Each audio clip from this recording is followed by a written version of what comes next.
honestly, this sack baseball team, all right, I mean, come on. Now, honestly, are we really outraged over them losing last night? We know this team ain't going nowhere. What's the outrage for? No, I'm not even angry. It's just, what are we doing? Like we've been doing the same thing they've been doing all year. Why would you bunt? And the bunt was so bad. This is the part that's masked by the whole interference thing. The bunt was so bad they got thrown at third base. Yeah, he'll get over it. The whole Brandon Aiyuk situation has been very interesting because last year he had a career season, obviously, and I've heard a lot of fans, we've talked to a lot of fans who think that it's been Brock Purdy who elevated Brandon Aiyuk. That could be fair as Brock Purdy enters his third season in the NFL. He enters his second season as the full-time starter with the San Francisco 49ers. And you think about third-year leaps a lot of these players have made, all the great ones, right? All the great ones have made third year. Dan Marino made a leap in his second year. Tom Brady won the Super Bowl in the second year. Mahomes, first year starting in the second season in the NFL, threw for 50 touchdowns. You know what I'm saying? Phillip Rivers, when he got a chance. All these guys. And so as we enter the third year of Brock Purdy, when we think about last season, it was a dream year. It was an iconic year. Franchise record for passing yards. I mean, that's not to scoff at. When a franchise had John Brody, Frankie Albert, like I did that, Joe Montana, Steve Young, and Brock Purdy, fifth in the league in passing yards, and they blew a lot of teams out and didn't throw the ball in the fourth quarter. Think about pass attempts, yards per pass attempt, and he's number 2 in the league. And you think about the 31 touchdown passes and the 11 picks and the rating and everything like that.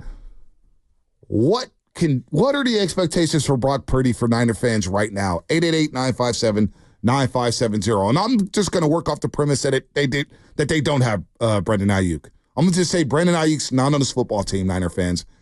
888-957-9570. What are the realistic expectations for Brock Purdy in his third season? Can he top what he did last year, where he was fifth in the league in passing yards, third in the league in touchdown passes, all right? First in the league in QBR. You look at his completion percentage, nearly 70%. Nearly 70%. Can he get even better? I mean, he only took 28 sacks last year. And I think he does a great job getting rid of the ball. And I think that evading a free rusher, he does a great job as well. Can he get better at the completion stuff? Without Aiyuk, that's going to be hard because you do have to stretch the field. You can't just throw all the short stuff.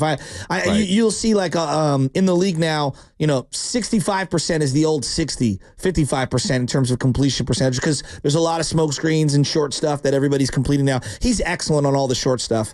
But where he really, was unbelievably accurate is the deep ball and the intermediate stuff. And that's what separated him and Jimmy Garoppolo. And then the ability to make plays when there is no play there with your legs, Think about that play with George Kittle in the Green Bay game where he rolled out right and threw a perfect dime on the move. I mean, that's the perfect, symbolism of what Brock Purdy has done this year or last year.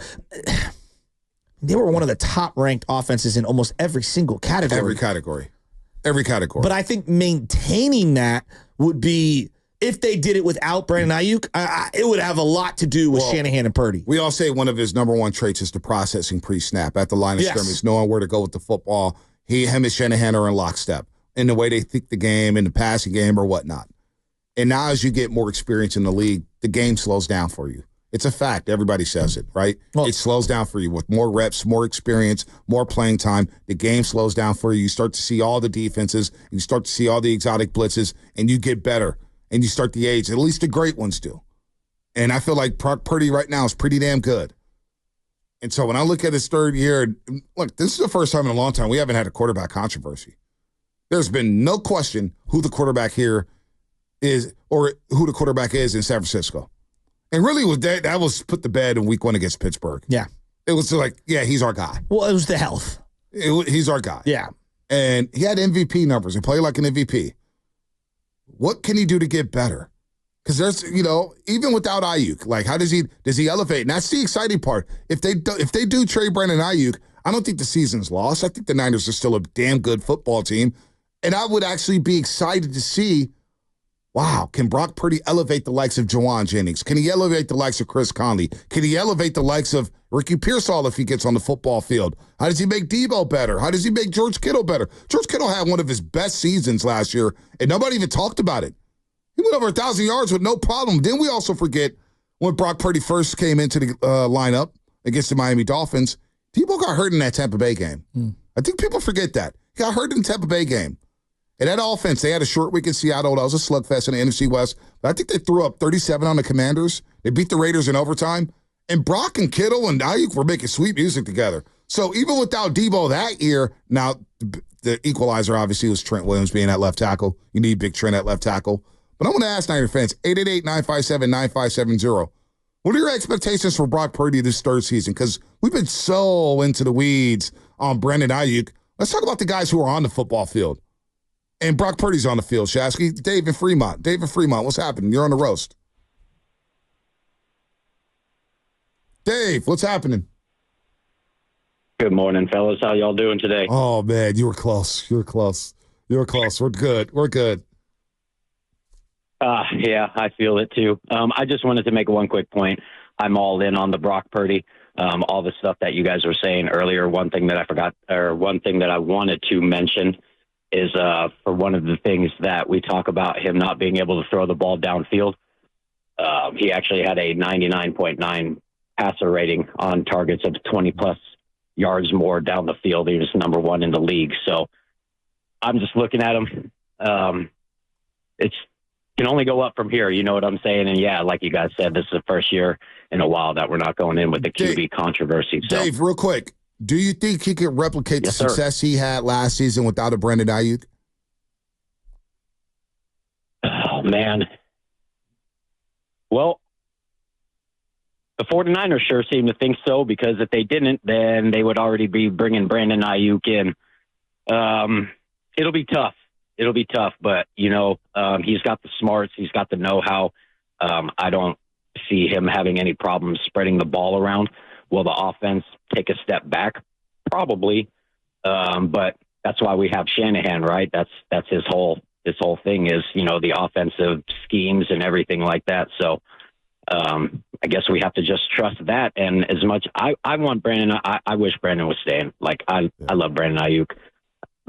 But, I expect Purdy to have a great season. I expect the 49ers to be in the Super Bowl at the end. And this year, hopefully, we're hoisting that Lombardi. You guys have a great day. You too. I just wonder, because like with Jimmy, there reached a point where everything was beyond the numbers, right? Like, he threw for, whatever and threw this many touchdowns. And none of it really mattered. People didn't obsess about the numbers. And it was like beyond the numbers. That was the conversation. Can he win in the playoffs? And can he lead this team on a game-winning drive in December and in January? And I feel like with Brock, it's not so much about the numbers. Like I know everyone's like the downfield passing, he's number one. And like if they don't have Brandon Aiyuk, that's going to take a hit, right? But I think it's beyond the numbers. Like, can you win your 11, 12 games, win the division, and then what does it look like in the playoffs? Are we in control, or is it frenetic and we're having a multiple turnover game? Like, to me, it's beyond just the, what's his passer rating? What's his completion rating? Right. Can he throw for 35 touchdowns? You know what I mean? Like, I don't know. I think he's in a weird spot, in a good spot because he's established himself, but in a weird spot where it's now the only things that really are going to change people's minds are like game-winning drives and Super Bowls. It's a great spot to be in for a young player. Even though he's struggled in the playoffs for the most part, he does get credit for when it was money time in the fourth quarter. He led them on the drive against Green Bay. He led them back from 24-7 against the Detroit Lions in the NFC Championship game. And quite frankly, when they needed to make some plays in the fourth quarter, I know the 3rd and 5, they didn't make it, got batted at the line of scrimmage, but they did score. They didn't move the ball when they needed to, when they fell behind the Kansas City Chiefs in that Super Bowl. We've seen, I think, a big enough sample size to where the first 2 years of Brock Purdy's postseason, it's been a lot better than, say, Peyton Manning's first 2 years in the postseason. And I'm not comparing Brock Purdy to Peyton Manning, but that's the quarterback struggle. That's why I never got so down on Jimmy in 2019, Because when you look at this league and you look at the numbers in the playoffs with a lot of these quarterbacks, you're going to struggle. You're playing the best of the best. The weather gets a little colder. You're playing more hard-hitting defenses. It's rare where a quarterback just comes in and just lights it up. Like even the greatest show on turf, when they advanced to the Super Bowl and won that first Super Bowl against the Tennessee Titans, they beat the Bucs 11-6 in the NFC Championship game. Well, it's one of the great defenses. Great defense, but that's my point. No matter how good your offense is, you're going to run into a defense that is legit, that's going to take away things that your offense will not be able to do and matriculate the football down the field. So the numbers are going to look wonky at times in the playoffs with all these. Ben Roethlisberger's first Super Bowl, it was awful. Yeah, but like the Jimmy thing, I guess where I come down, it's not that he looked bad. It's that he literally could not move the ball in the fourth quarter of all the playoff games. If you just go back and you look at his numbers in the fourth quarter and then horrific turnovers in the second half. Well, Super Bowl put on Shanahan. We don't need to revisit that. Look, again. So I think Jimmy, I put in a different category. Brock's already been better in the fourth quarter than Jimmy ever was in playoff games. He's been better in the fourth quarter than Peyton Manning his first couple of years. Yeah, no doubt. And Lamar's been terrible in almost every playoff game but the one he won this year. There's a lot of quarterbacks who struggle in the playoffs, especially in the fourth quarter. Yeah, but a lot of those quarterbacks don't have, and I guess this is I don't believe this 100%, but this is the argument against Brock. Yeah, but a lot of those other teams don't have 8 All-Pros or, 7 All-Pros. Peyton Manning had Marvin Harrison, Edgerrin James, Dallas Clark, Reggie Wayne, Brandon Stokely, Tariq Glenn at left tackle from Cal Berkeley. I don't think anyone was saying Stokely, but I hear you. But he was the first slot wide receiver that we really was like, wow, that's the Y button on the joystick. He's sick in a slot. You know what I'm saying? He had ballers. Let's go to Oreo Cookie in Oakland. Oreo Cookie, what's happening?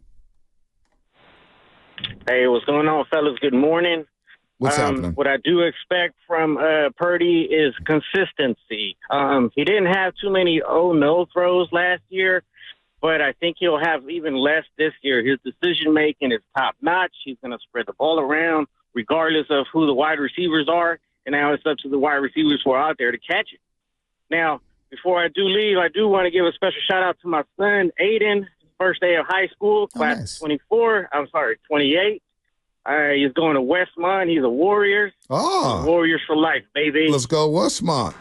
Let's go. By the way, shout out to my niece, Nai. Had her orientation for 7th grade yesterday. She's at a charter school that goes 7 through 12. So she had her orientation yesterday. My guy, Matthew Dew, just had lunch with him at Jack's Restaurant. Got into Mills High School. He's going to be in their journalism program. He starts high school today. So all the kids start high school this week, and middle school, and new schools, and TK, and pre-K. Little Benny, but only missed Monday because he had to take his kid to school. You okay, bud? He was crying. Yeah, he was, but he's powering you through or it. him? No, not me. Jade was very delayed. We got breakfast right after, and then she started bawling a little bit. But it's all right. It's okay if you cry too, dude. No, I just didn't. I just was really hungry too, so it's all right. So that's why you were crying. Oh, I don't really get to eat at this hour of the day, like a nice breakfast. Like that's the one thing we do miss throughout the week. Like we don't get like a nice, well, you guys get out of 10, but I don't. So question: How good was that? Did he know anybody?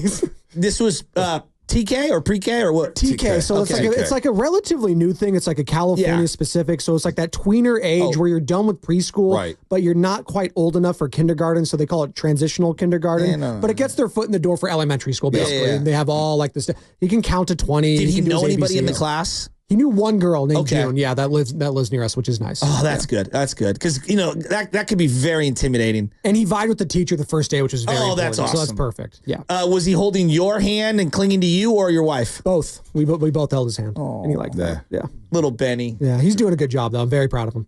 Yeah, I remember when Ches went to her first day at Montessori school. We dropped her off. We go downtown. We listen to you guys. Shasku's freaking out after the Bengals game, saying the season was over. I remember I called in. I did not say the season was over. He was freaking out. Look at you. He was freaking out. No, we were both crushing him that day. We were both crushing him. What are they doing right these days? One thing. It was Doom McClure was unbelievable. Then your boy had to, the king had to come back on Tuesday and set everything in order and calm the waters. But then we get back to the house. Until the second quarter of the Green Bay playoff game where Kirk Cousins was back on the table. Well, a playoff game is a little different than week 7 of the regular season.